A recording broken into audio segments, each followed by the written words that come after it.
வணக்கம் big Boss season 8. So இன்றைக்கி வந்து பவித்ராவோட ஃபேமிலி வந்திருக்காங்க. பவித்ராவோட தம்பி, பவித்ராவோட சித்தி அண்ட் பவித்ராவோட சித்தி பையன் மிஸ்டர் லிங்கேஜ் எல்லாருமே வந்திருக்காங்க. ஸோ க்யூட்டாக இருந்துச்சு லிங்கேஷ் சொன்னதெல்லாம். ஸோ நான் வந்து உன்னை ரொம்ப மிஸ் பண்ணுறேன் அப்படின்னு வந்து லிங்கேஷ் வந்து சொல்கிறாப்புல பவித்ராட்ட. உனக்கு யாரா ரொம்ப பிடிக்கும் இந்த வீட்டிலையே அப்படின்னு கேட்குறாங்க பவித்ரா. எனக்கு வந்து பவித்ராவை தான் பிடிக்கும், நீ வந்து கேப்டன்ஷிப்பில் தோற்றது வந்து எனக்கு பிடிக்கல, நான் கோபமாக இருக்கேன் அப்படின்னு சொன்னான். செம க்யூட்டாக இருந்துச்சு அந்த மொமெண்ட்டு. அதுக்கப்புறம் வந்து நீ கேப்டன்ஷிப்பில் துவக்கும் போதெல்லாம் நான் அழுதேன், அந்த லாஸ்ட்டாக நடந்துச்சுல பலூனை உள்ளே போட்டு கேப்டன் பிக் பாஸ் கேன்சல் பண்ணியிருப்பார்ல. ஸோ அதெல்லாம் பார்த்துட்டு நான் பிக் பாஸ் ஏன் உன்னை கேப்டன் ஆக்க விடலை அப்படின்னு சொல்லி நான் பிக் பாஸ் மேலேயே கோவமாக இருந்தேன், அழுகையாக வந்துச்சு அப்படின்னு சொன்னால் செம்மையாக இருந்துச்சு.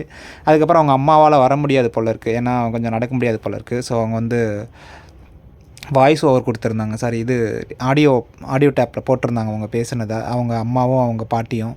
செம்மையாக இருந்துச்சு. பவித்ரா, நீ அழுகிறத பார்த்து எனக்கு அழுகையாக வருது, நான் வந்து உன்னை எந்நேரம் பார்த்துக்கிட்டே இருக்கேன், ஆல் டைம் வந்து நான் உன்னை வாட்ச் பண்ணிக்கிட்டே இருக்கேன், நீ வந்து அழுகாமல் ஸ்ட்ராங்காக விளையாடு, யாருக்கும் பயப்படாமல் யார் பேச்சையும் கேட்காம சொந்தமாக திங்க் பண்ணி விளையாடு அப்படின்னு வந்து உங்கள் அம்மா சொல்லும்போது செம்ம க்யூட்டாக இருந்தது, செம்ம மொமெண்ட் அது. அதுக்கப்புறம் உங்கள் பாட்டியும் சொன்னாங்க, உங்களை வந்து உன்னை வந்து பொத்தி பொத்தி வளர்த்துட்டோம், அதான் நாங்கள் பண்ண தப்பு, அதுக்காக மன்னிச்சிக்கோ, நீ வந்து நல்லா விளையாடு, உன்னை வந்து வெளி உலகம் தெரியாமல் வளர்த்ததுனால தான் நீ இப்படி கஷ்டப்படுற அப்படின்னு சொல்லி அவங்க ஃபீல் பண்ணிகிட்டு இருந்தாங்க. ஸோ நீயும் நல்லா விளையாடு, ஆல் த பெஸ்ட் அப்படின்னு சொல்லி அவங்க பாட்டியும் சொல்லிகிட்டு இருந்தாங்க. செம்மையாக இருந்துச்சு அதெல்லாம் கேட்குறதுக்கே.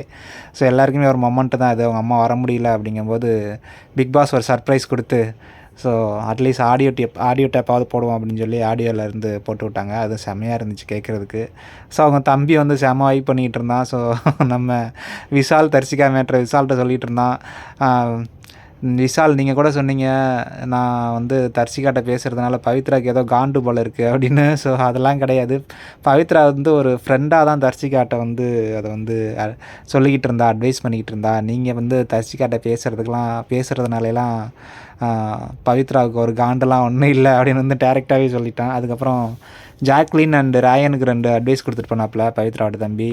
நீங்கள் 2 பேருமே தனித்தனியாக விளாடுங்க, ஒன்றா விளாண்டதுனால அவங்களுடைய ப்ளஸ் பாயிண்ட் தெரிய மாட்டேங்குது, அதனால் இண்டிவிஜுவலாக விளாடுங்க அப்படின்னு. உடனே பவித்ரா ராயனுக்கு பயம் வந்துடுச்சு.